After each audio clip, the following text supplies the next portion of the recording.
Okay, going to start in 30 seconds just to add. When he realised it was you, his face screamed. He thought, you're not meant to. Oh.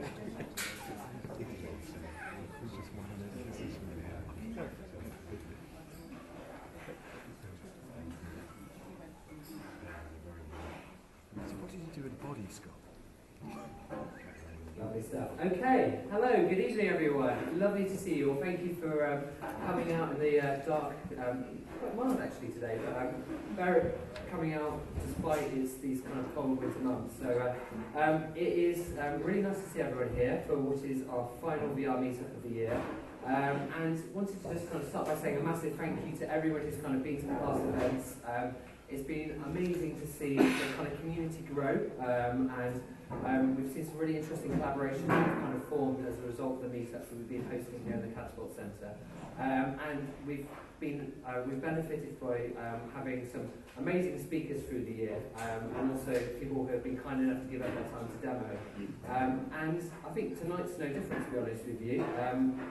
We have some really exceptional speakers tonight, and if you haven't been to the meetups before, what we tend to do is have kind of lightning presentations to see some interesting conversations through the night, allow you lots of time to network, drink beer, and to play with the demos. And just to say, we're going to have, do explore and kind of ask the people who are demoing questions, have a chance to play with stuff. There will be things going on in the side rooms, so make sure you kind of have an explore. Also, we've got wide Sussex staff around the place. Keep your hands up.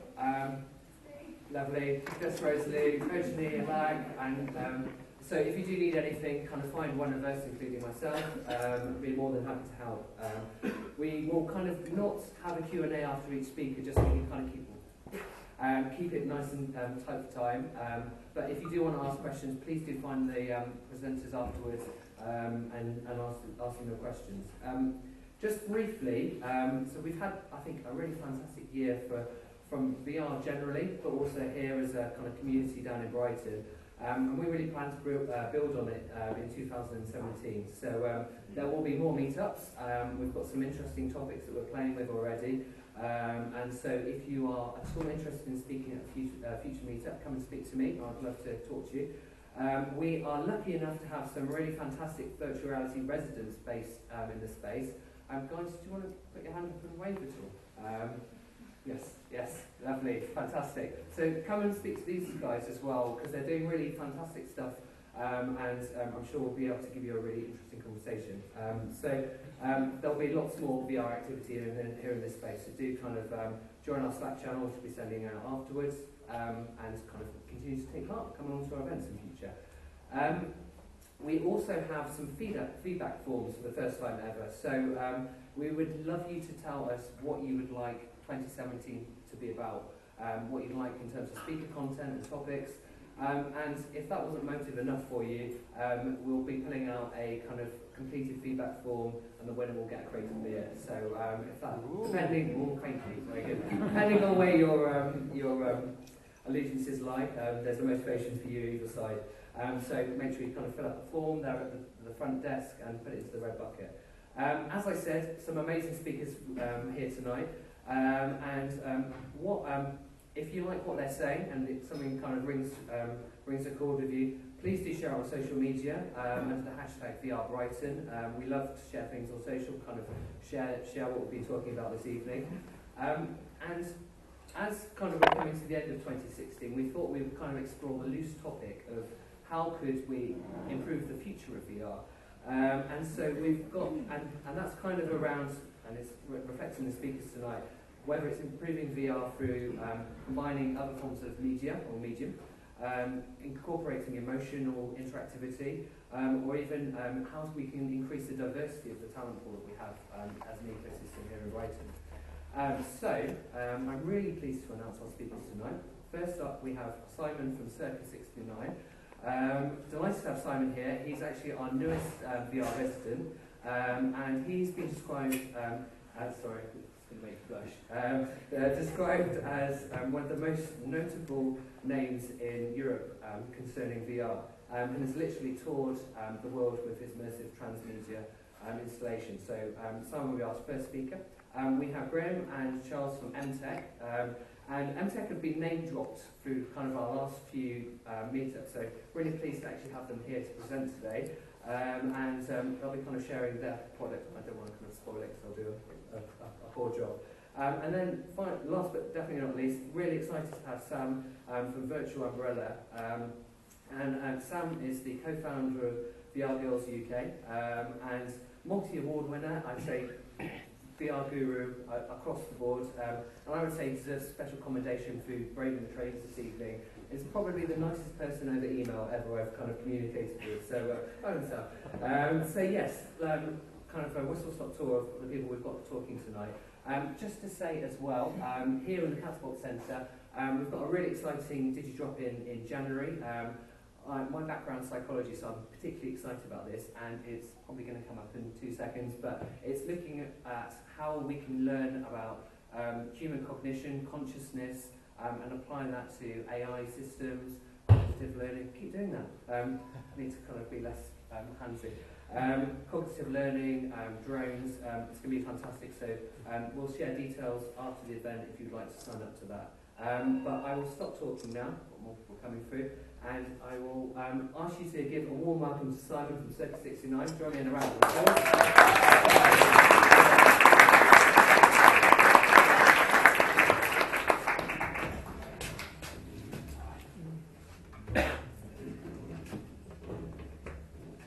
I was doing this year in Montreal at Autodesk.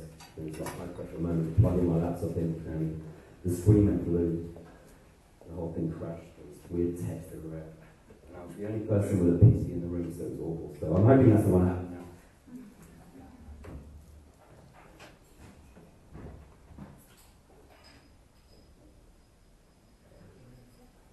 All right. Okay, so Circa69 is the name of the company that I started in 2010.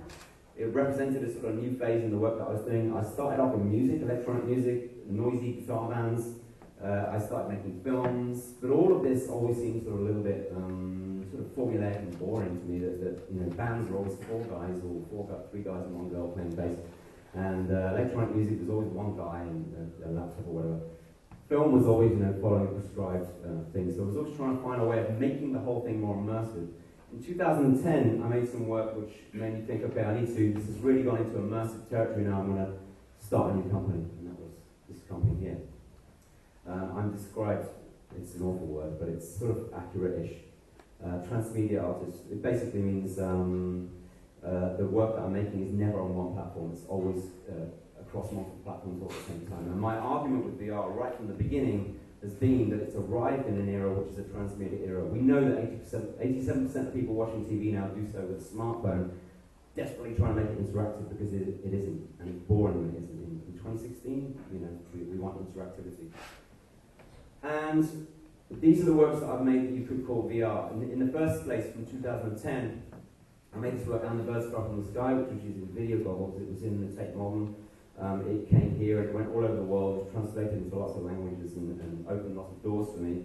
There were various commissions that came from that, which meant that I made a bunch of others, more than are up there. But then the new equipment came out, you know, 2014, 2015, Oculus and so on, and I moved across using that type of equipment. I've made 3 installations from Vive and Oculus, and I've done one 360 music video. And in 2017, next year, there's a new show, which I'm going to explain in a minute. But what I'm interested in is how to make this work more immersive. Because the headset and a pair of headphones for me isn't enough. It's sort of, you know, tedious, actually. I understand why it's there. It's there because we want to be able to distribute to millions of people over Steam or whatever, and they're supplying their own equipment. But I don't have those restrictions because I'm putting things in galleries and festivals, music festivals, electronic music festivals, and so on, and they'll supply big speakers, and if I ask for 150 fans to be bolted to the ceiling, they'll do it. So I don't have the restrictions a lot of other people have. So, in terms of audio, I remember this moment when I was a kid, and I grew up in the countryside, so everybody had guns, and me and my friend were hunting one day, walking across the hills like this. It was also a part of the country where the RAF used to do these sort of fake bombing runs in their tornadoes, and this plane came over like that. And me and my friend, it was such a physical experience, the sound that the two of us just fell to the floor. I thought it was hilarious when I was 14 years old. It was the funniest thing ever. And it struck me when I remembered this that you could never achieve that with, it doesn't matter how many headphones you wear. It doesn't matter how much you spend on a pair of headphones, you're never going to have that experience of, for example, you know, when we used to go to festivals where we'd go to the duck tent and dare each other to bite the speakers to get the vibrations right in our head. You're never going to get that from a pair of headphones, right? So I decided with the second, I'm going to start with the second VR installation I made called How Can I Use Your Mum Without Lying. It's a quadraphonic audio installation that uses VR as sort of an equal part of the thing. I'm going to show you a few video clips tonight, but because I've only got 10 minutes, they're all going to be like real quick. If you want to see them, they're on my website or Facebook page or whatever.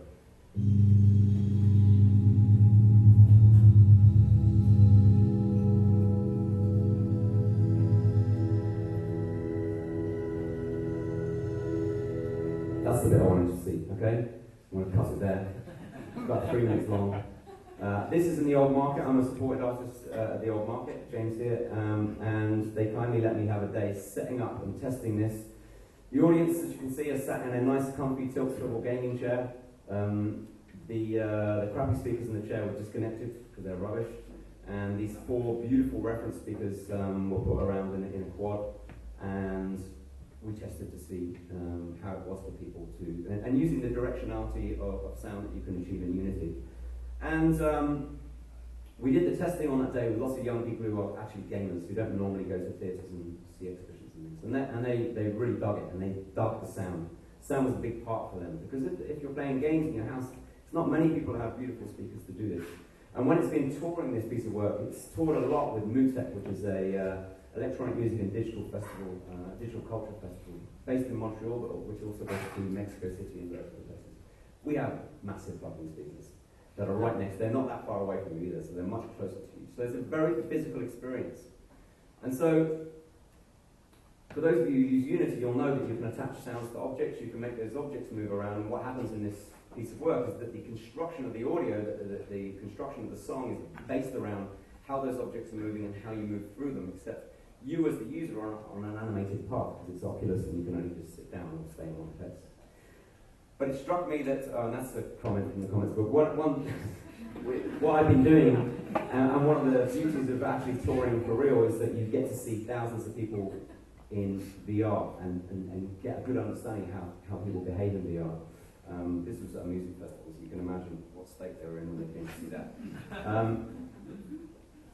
In September, I finished a room scale VR HTC Vive piece that worked on the same principle, that the objects are moving around in the space, except now you're moving as well, so you're effectively mixing the track.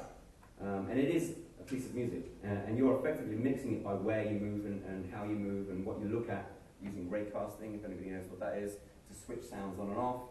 You move close to this object, the sound gets louder, you pick it up, put it to your ear, and effectively you're mixing the melodies and the bass lines and everything in that way. Okay, 30 seconds.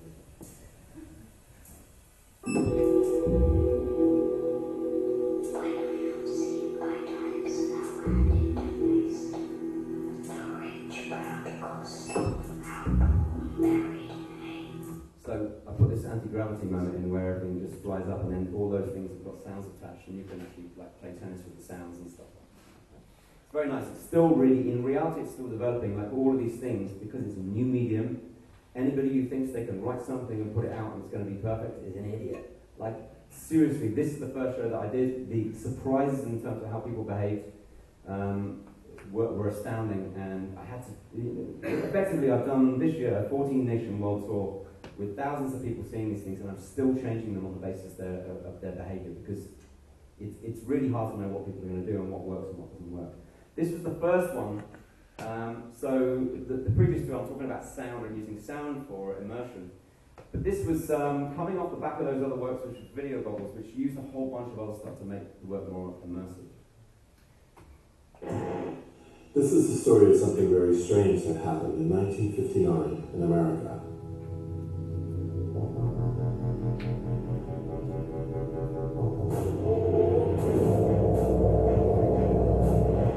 The atmosphere from the off was very eerie. Really scary. And even doing something virtually, it feels spooky. And also, I suppose, because I know it is a true story. It was so weird. One of the strangest things I've ever done. And it was proper immersive. You want to know more and you want an answer. That's the bit I wanted to get to. I'll explain why in a minute. I'm going to explain how it works. So the audience member comes into a room, the room is bathed in blue light, there's a strange man, me, sitting in a suit on the opposite side of the table. We have a little chat, and the chat kind of frames the story. They understand that it's a true story about mass disappearance that happened in America in 1959. And then they put the VR headset on, and they're now opposite a man in a room bathed in blue who's sitting there in a suit, but now he's got a TV on his head, and subtle details around the room have changed. So it's a simulacrum. The real world and the virtual world are very similar. The table is in the same place, you can feel the edge of the table, etc., etc. And whilst you're in that world, I'm observing what you're doing and changing the show based on what you're doing. So it really is an interaction between me and you as an audience member. There are things, for people who are really going for it, there are like little freak out ninja buttons that I can push that make things really, really weird happen. And for people who are a little bit more, scared, then I can just keep it a little bit more tame, or go with the ninja buttons, depending on how I feel. And they have to use their hands, and there are physical sensations like when they go outside, there's wind, and there's real wind because there's fans hidden away. They have to touch things with their hands, but they can't see their hands because initially we used motion. It was so terrible that their hands kept doing this all the time, so we just cut it out and made it sort of a game that you're reaching out and you can't see your hands, and then you imagine things aren't going to be there, and they try anyway, and then things are really there, and sometimes they are, sometimes they aren't, etc., etc. But more importantly, the reason why people were saying they wanted to know more was because unannounced to them, in none of the publicity, in none of anything that they ever hear about the show, apart from talks like this, is it ever mentioned that if they go online and search the story, there's a shed load of stuff online, like tons. The online experience is much, much, much bigger than the 15 minutes you're in the VR experience. For some people who get really obsessed, it can be 2 weeks of even hacking websites and stuff to get passwords and so on and so forth. In Montreal, somebody came up, was harassing me in the street to try and find out how they get through a certain problem and so on, and I was saying, I actually don't know what the hell you're talking about, I really don't know. They email museums that holds information about this show, and they end up talking to the museum keeper's wife, and she's telling them, well, actually the director's out at the moment, but I'll tell you this, and they end up having real conversations with real people in the story. And at the end of the show, they reach out for a letter that's there, and it really is there in the VR world, and when they take the headset off, they really do have a letter in their hand, and they take it away, and it's the letter that was written and left behind by somebody, a real person who went missing in 1959. Very weird letter, and that gives them some instant clues of how they go on the internet. So now we're talking about immersion that doesn't end when the show ends, but you go home and you're still in the show. 63% of audiences go online, which is massive transfer rate in transmedia terms. That's high. Finally, there's a lot of talk about how you make VR social, and I'm not interested in, it's interesting about people gaming and having headsets and talking to each other. I was interested in real social, the wrong answer is filling a room full of headsets, of course, because they're just going to be all on their own in a room full of headsets. And it's sort of an answer that's 100 and odd years old from a different medium that doesn't really fit with VR. So what's coming up? The thing I didn't tell you about those 3 VR installations is they're all telling different aspects of the same universe, same world. If you go to see The Cube, Slave to Mortal Rage, and How Can I Age Your Mind Without Lying, you'll find that there are characters that are common across each, but it won't be difficult for you to work out why and how it all connects.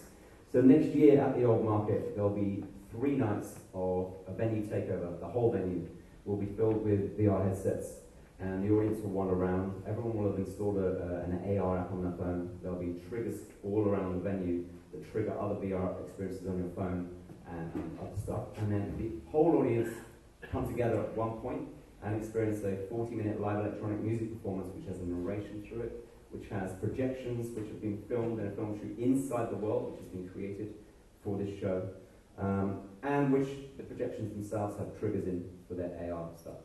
In order to make sense of the story, they have to talk to each other, they have to go online, and they have to problem solve. And so now we have a VR that is truly, truly social and very, very immersive. It won't end when they leave, they're going to have to keep going. I'm just going to play you a quick clip of, I did a pre-visualization of the world. This is in production next year. And I made a little 360 music video inside the world. I'm just going to play you a little bit of that.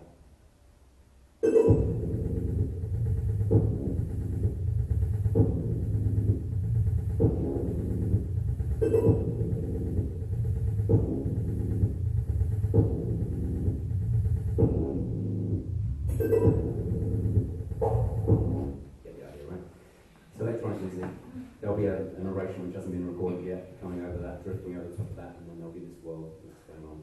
If you want to find anything else about what I'm doing, then that's Instagram, that's Facebook and Instagram on my website there. Thank you.